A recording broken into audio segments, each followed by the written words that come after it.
All right. Well, hello everybody, and welcome to From the Tailgate, which is actually from the pew today because the weather is super nasty, rainy, overcast. Can't even get out and play golf today. It's just what a hot mess.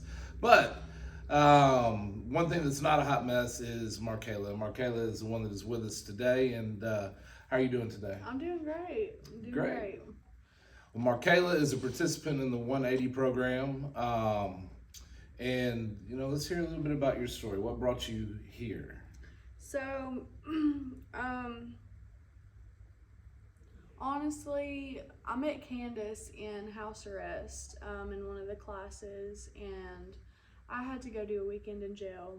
And I felt like the house I was living at, I felt that I needed to get away from that situation and rededicate my life to the Lord and just do what needs to be done. We did a baptism. That was fun. Yeah. So you met Candace during all that stuff, and you're there for what? Armed robbery and murder, correct?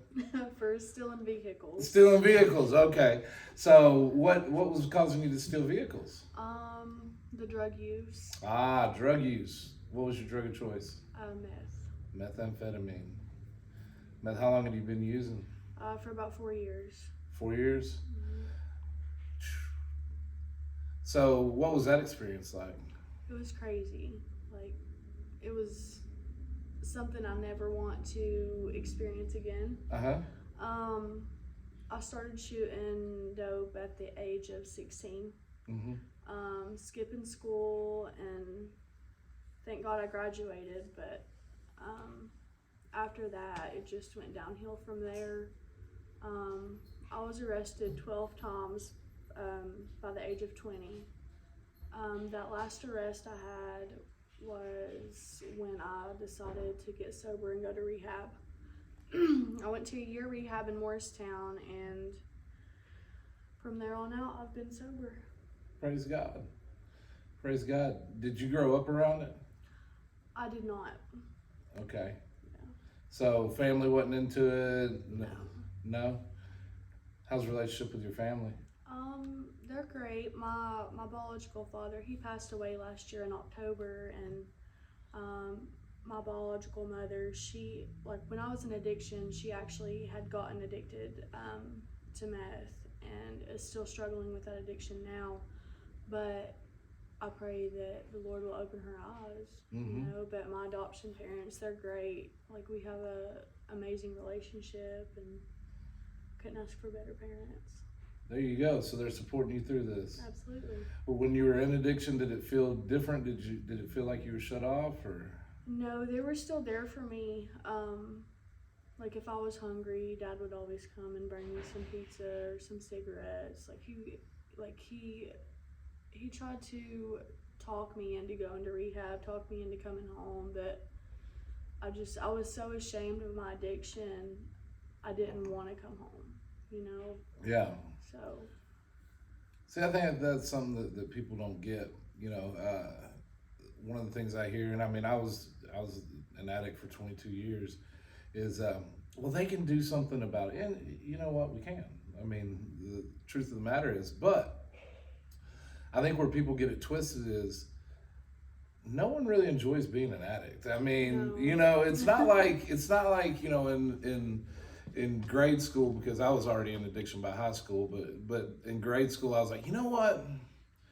Timmy wants to be a fireman, but I'm going to be a drug addict, because that's every woman's dream. That's every person's dream. So there is some shame. There is some, of course, the physiological stuff that comes with it, as far as withdrawal and desire and everything else. So you come into the program, and you've got a pretty strict probation. But what are you doing now? I'm a driver for 180. Mm-hmm.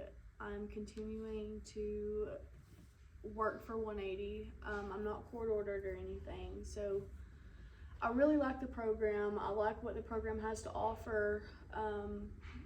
It has made a big impact on my life since I've been here.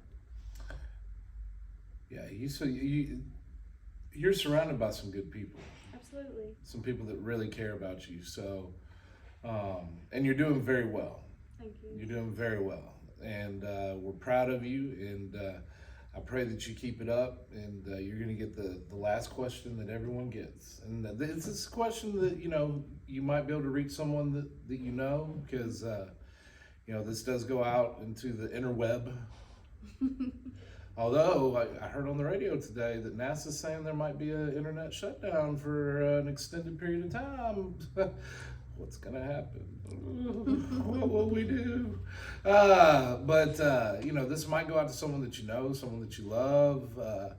If you've got, if there's someone out there that's watching right now, and they're kind of on the fence, and that fence, they've got the appointment at rehab, but it's like, I'm going to live it up before I go to rehab, and then I miss that appointment. Or they're on the fence about going into recovery or staying in addiction. What is, if you could say one thing to that person, what would it be? Keep your faith in God. He has brought me through addiction. He's brought me from stealing cars. He's brought me from injecting drugs. He's brought me from hurting my family, and just do what you need to do to continue to stay sober or be sober, because there is another way of living, and I absolutely love it. Man, you know what's amazing is God hadn't only brought you from that, God has forgiven you for every single bit of it and washed you clean from it. I mean, Absolutely. That's the part that's cool. I mean, the world's gonna do what the world does. They're gonna have their opinions and everything else, and it is what it is. But in the eyes of God, you were clean. You were His. You were forgiven. So I appreciate you being here. And like I said, you're doing a great job. Continue to do the great job. Thank you. And that's from the tailgate, from the pew.